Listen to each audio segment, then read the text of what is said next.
I was going to wait until tomorrow morning when ratings were released to get to the absolute disaster that was the ESPY Awards last night, also known as the Woke Awards. But there was just so much garbage. There was so much trash presented last night. I think we're going to make this a two-part series. What we're going to do, when ratings are released tomorrow, I'm going to combine that with the Aaliyah Boston statement of victimhood. This afternoon, I'm going to show you the atrocity that was the ESPY Awards last night. You know, I'd be embarrassed to work at ESPN. I would be embarrassed to be associated with this network. There are some common sense thinkers at ESPN. Kendrick Perkins, Sage Steele.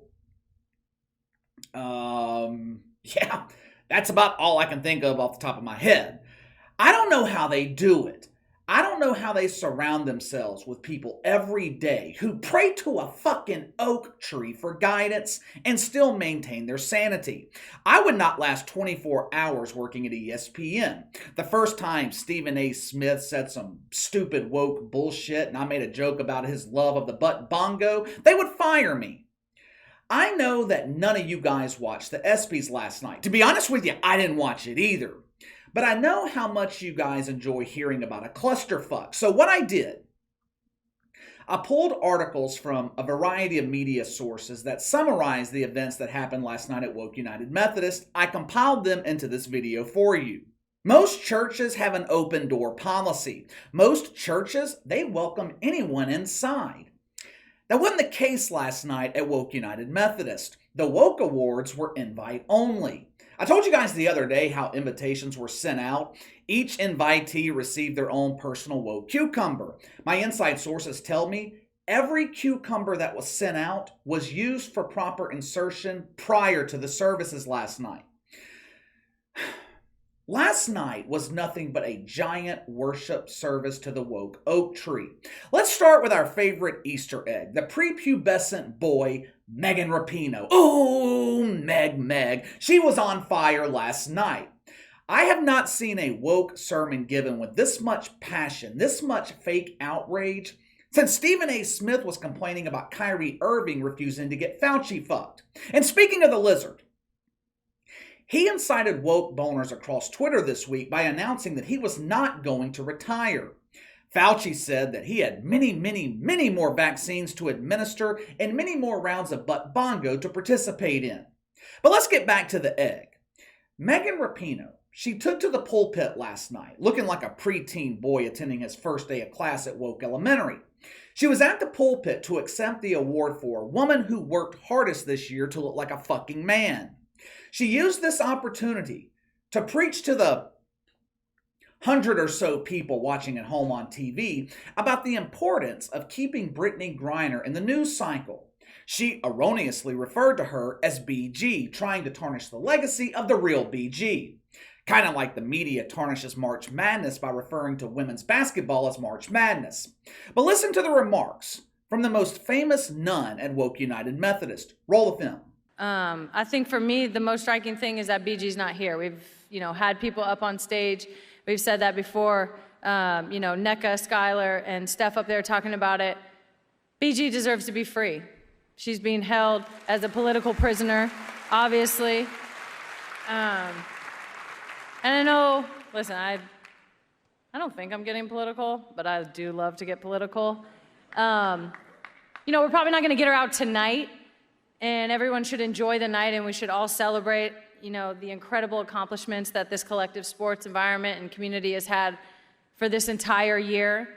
But tomorrow and the next week and the next day, like Sky was saying, every time we see BG's face, like Nneka was saying, every time we say her name, every time it's on social media, every time we say it in interviews, it puts pressure on everybody. It puts pressure on the administration, it puts pressure on Russia, it puts pressure on Putin, it puts pressure on everyone. It lets BG know also, above everything, that we love her and that we miss her and that we're thinking about her all the time. We're doing every single thing that we can to get her out, because that's honestly the most important thing. Like, what are we doing here dressed up like we are when our sister's detained abroad?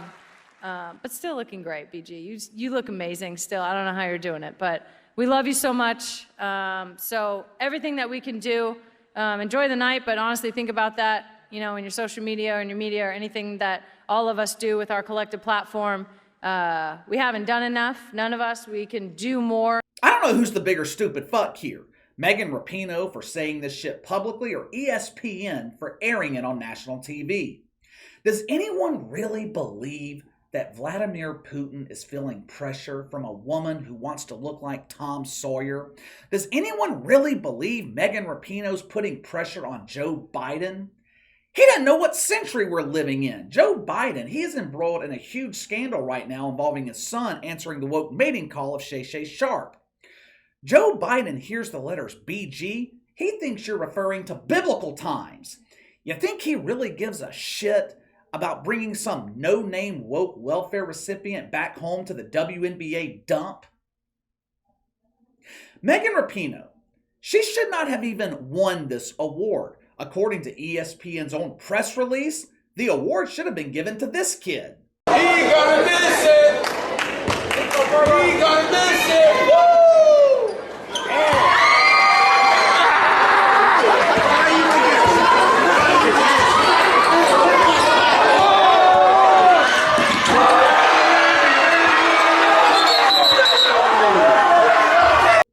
ESPN was all about racial diversity and inclusion. According to woke logic, anytime a black person and a white person are nominated for the same award, the award must always be given to the marginalized person. But you already know why ESPN couldn't honor and recognize that kid. For one, he goes to a Christian school. He might think Jesus instead of the oak tree. Two, he would not give a 2-minute soliloquy about bringing some anti-American shitfuck back home. And three, that kid, I think his name is Hansel Emmanuel. I hope I'm getting that right. Sometimes I will mispronounce names of shitfucks on purpose, but he doesn't fall into that category. Hansel Emmanuel, he can't win an ESPY because he's just a normal kid. He doesn't represent any of the letters in the LGBT alphabet. He doesn't check enough woke boxes. I mean, come on! You can't win a woke award unless you check multiple woke boxes. Megan Rapinoe, she checks damn near all of them. But there's one box. There's one box Megan Rapinoe doesn't check. China. Oh, you know it wouldn't be a proper woke worship service without assuming the position of fellatio and bowing to your Chinese masters. But don't worry. ESPN, they have us taken care of. One of the categories for the Woke Awards is Breakthrough Athlete of the Year. Trinity Rodman, daughter of Dennis Rodman, was nominated, along with Jonathan Taylor and Ja Morant. Now, you can make the case for all three winning the award, but these awards are not based off merit, they're based off wokeism. What better way to please China than giving the award to Eileen Gu, the Olympian, who turned her fucking back on America to compete for China. Watch this portion of her acceptance speech. You will see why Eileen Gu was given this award. Roll the film. And lastly, I really want to thank my mom, because every day my passionate, selfless, kind mom shows me in the flesh what it means to be a strong, empowered woman. I also want to thank my grandma, who taught me that boundaries are meant to be broken. And 最后，我想感谢所有支持我的朋友们，我们一起加油，谢谢 ，Thank you.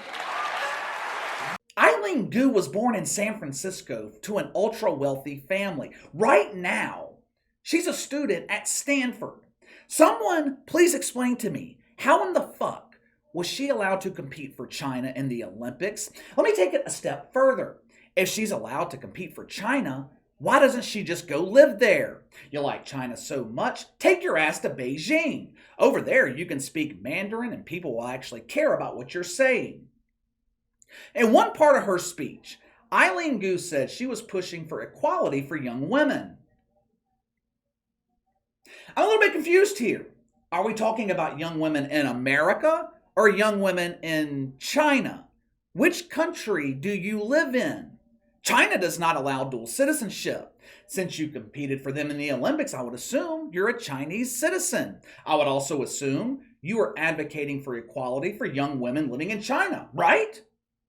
With that being the case, how come Eileen Gu didn't mention Peng Shuai?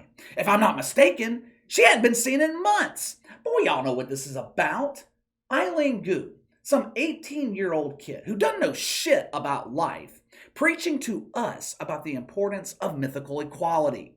But it gets even better. Oh, the downright incompetence at ESPN. It gets even better.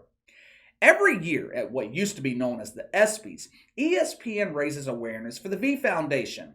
We all remember the speech given by Jimmy Valvano while he was fighting cancer. Last night, Dick Vitale was the speaker for the cancer awareness segment. Now, for those that don't know, Dick Vitale was diagnosed with cancer last fall. He announced earlier this year that he fought it, he's cancer-free. This was one of the rare positive moments during the services at Woke United Methodist last night. Listen to Dick Vitale's speech for yourself. And I will tell you this, Jimmy V, my man, we are not going to stop. Stop chasing the dream of raising dollars in your dream.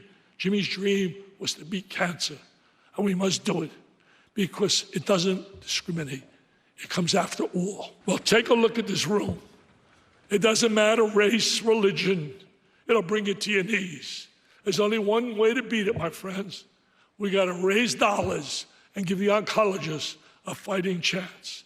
I close by simply saying, keep chasing your dreams, keep chasing your goals. And to me, all of you in this room are special winners in the game of life and what you've done to pursue your goals. And remember, just remember, perseverance plus passion plus pride equals win in the game of life. God bless. Thank you. Now, this was the perfect setup. When you were producing scripted television, you could not set up a segment better than this. The next category was Best Comeback Athlete.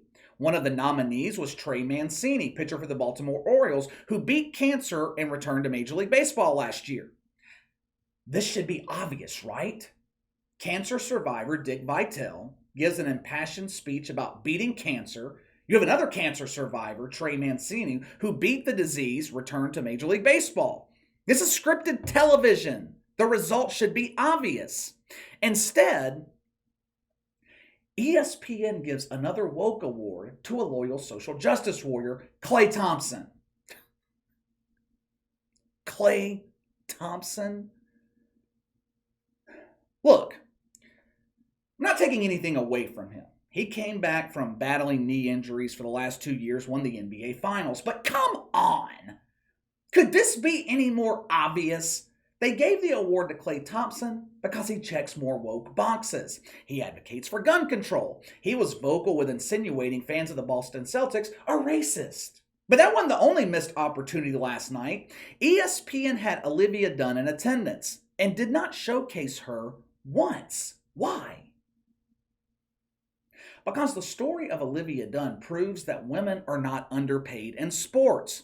She's a gymnast and makes 3-4 times the amount of money that woke welfare recipients are given in the WNBA dump. Olivia Dunn proves that women can and will be paid what they are worth. She has almost 2 million followers on Instagram, has a large following on TikTok. She has endorsement deals. Also, I would imagine ESPN didn't want to showcase her because she's your typical all-American woman. We can't show her. She's beautiful. Virgins on Twitter, they don't want to see beautiful women. They want to see women like Megan Rapinoe. They want to see women with facial hair. The ESPYs were an absolute disgrace. I heard they ran out of hand lotion at the community circle jerk last night on Twitter. That was ESPN's target audience last night. Lonely virgins on Twitter.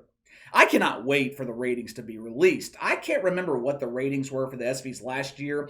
I believe they were record lows. I would be shocked. I would be shocked if ESPN didn't break their own record low last night. It would not surprise me if less than 300,000 people watched this garbage. But let me know what you think. The annual dumpster fire at Woke United Methodist.